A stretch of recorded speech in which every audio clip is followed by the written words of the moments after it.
राज्यात गणेश उत्सवाला सुरुवात झालेली आहे। मी सध्याला राज्याचे महसूल मंत्री चंद्रशेखर बावनकुळे यांच्या घरी विराजमान झालेल्या गणपती बाप्पाजवळ आहे। आपण जर पाहाल तर या ठिकाणी अगदी मूर्ती आणि डेकोरेशन सर्व पर्यावरणपूरक जे आहे ते एकूणच तयार करण्यात आलेलं आहे। बाप्पाचं रूप या ठिकाणी जर मंडपात जर बघितलं तर अगदी जणू निसर्गामध्ये बाप्पा विराजमान झाल्याचं दृश्य या ठिकाणी एकूण दिसतंय।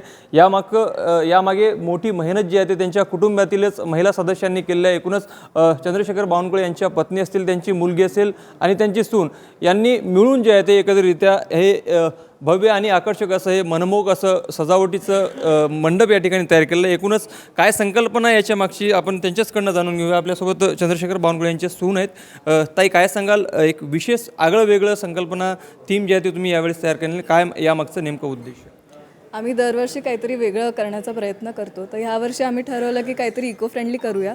म्हणून आम्ही इथे जे काही एलिमेंट्स तुम्ही बघतात ते प्रत्येक एक एलिमेंट नॅचरल आहे। तर प्रत्येक एलिमेंटला खूप बारीकीने आम्ही एक सोबत जोडून त्याचं काही छान करायचा प्रयत्न इथे केलेला आहे। पानं फुलं इथे जेवढे दिसतात ते पूर्ण नॅचरल आहेत।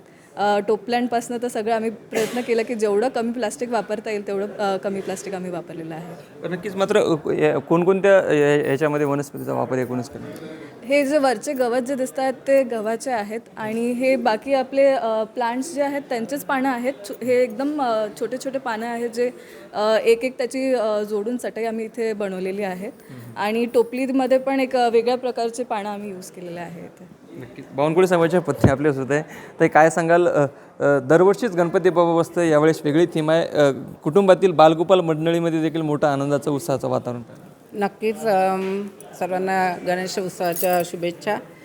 दरवर्षी वेगवेगळी थीम असते। यावर्षी नैसर्गिक निसर्गाला पूरक अशी आम्ही ठेवलेली आहे, कारण प्लास्टिक मुक्त भारत हे आपलं अभियान सुरूच आहे आणि प्लास्टिकमुळे कितीतरी नुकसान होत आहे।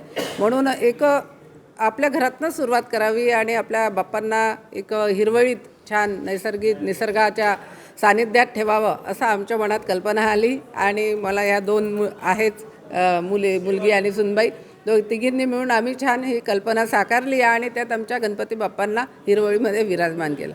10 दिवस आमच्या घरात नक्कीच आनंदाचं उत्साहाचं वातावरण असते। चिमुकले आमच्या घरात आहे, नातीन आहे, नातू आहे आणि आमचा परिवारसुद्धा मोठा आहे। तर खूप असं उत्साहाचं आनंदाचं वातावरण आम्ही 10 दिवसात राहते आणि खूप सेवाभावाने आम्ही बाप्पांची सेवा करतो। एक एक गोष्ट अगदी बारकाईने तुम्ही केलेलं आहे, तिघींनी मिळून केलं आहे। साहेबांनी काही हातभार लावलं तुम्ही? नाही, साहेबांचा काही शून्य हातभार आहे। ते रात्रीच मुंबईवरनं आले ना, आल्यानंतर त्यांना कळलं की यावर्षीचं डेकोरेशन हे आहे ना, आम्ही केलं। कारण त्यांना महाराष्ट्राला त्यांनी आपला परिवार म्हणला आहे आणि ते पूर्ण महाराष्ट्र त्यांचा परिवार आहे। म्हणून त्यांनी आम्ही घरात आता आहे परिवार, आम्ही जे करतो त्यात ते पण आनंदी राहतात। त्यांचा सहभाग नसला तरी त्यांचा मोठा एक सपोर्ट आम्हाला असतोच। बावनकुळे साहेबांच्या कन्या आपल्यासोबत आहे।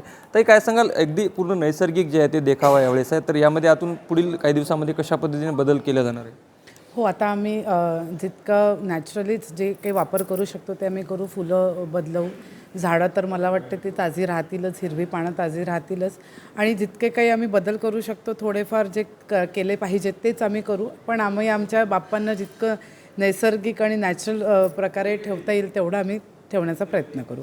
ताई, तुम्ही या या घराच्या कन्यात अगदी बालपण तुमचं इथेच गेलेलं आहे, तेव्हापासून सुरुवात गणरायाची झालेली आहे, तेव्हापासून तर आत्तापर्यंतच्या काय नेमक्या आठवणी या फोटोमध्ये? बाप्पा खूप वेगवेगळ्या रूपात, वेगवेगळ्या रंगात, वेगवेगळ्या सायझेसमध्ये बघितले आहे। हे मी लहानपणीपासून इतकुशे होते तेव्हापासून मोठे मोठे होत गेले आणि प्रत्येक वर्षी हा एक उत्साह असतोच की यावर्षी आपण बाप्पांना कसं सजवायचं, कसं आणायचं, कारण ते 10 दिवस येतात, खूप आनंद देऊन जातो। आता तर आम्हाला आमची मुलं आहेत, त्याच्यामुळे आम्ही त्यांना पण आमच्या आठवणी सांगतो आणि त्यांना पण खूप उत्साह असतो की बाप्पा येणार आहेत। तर त्यामुळे खूप आठवणी, 33 वर्ष झाली आता या गोष्टीला, पण प्रत्येक वर्षी तोच उत्साह कायम असतो आणि मुलांमुळे तर आता वाढत चालला आहे तो उत्साह। साधारण किती कालावधी एकूण हे तयार करण्यासाठी लागला?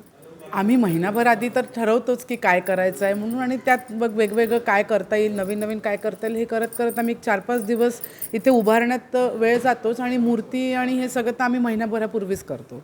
नक्कीच आपण दृश्यांमध्ये जर पाहाल तर अगदी बारकाईने संपूर्ण काम जे आहे ते करण्यात आलेलं आहे. अगदी नैसर्गिक एकूण मंडप या ठिकाणी तयार करण्यात आले आणि बाबा जे विराजमान झालेले बाप्पा आहेत ते सुद्धा अगदी मातीपासून पर्यावरणपूरक आहे आणि अगदी उठून आणि शोभून या ठिकाणी या मंडपामध्ये दिसून येत आहे. शासनाकडून नेहमी जे आहे ते पर्यावरणपूरक गणेशोत्सव साजरा करण्याचं आवाहन करण्यात येत असतो. त्याच अनुषंगाने खुद्द राज्याचे महसूल मंत्री चंद्रशेखर बावनकुळे यांनी देखील आपल्या घरापासूनच आता पर्यावरणपूरक गणेश उत्सव जे आहे ते साजरा करण्यास सुरुवात केली आहे. लोकशाही मराठीकरता मी ज्ञानेश्वर पवार, नागपूर. लोकशाही मराठी ऐका, पहा, जागरूक रहा.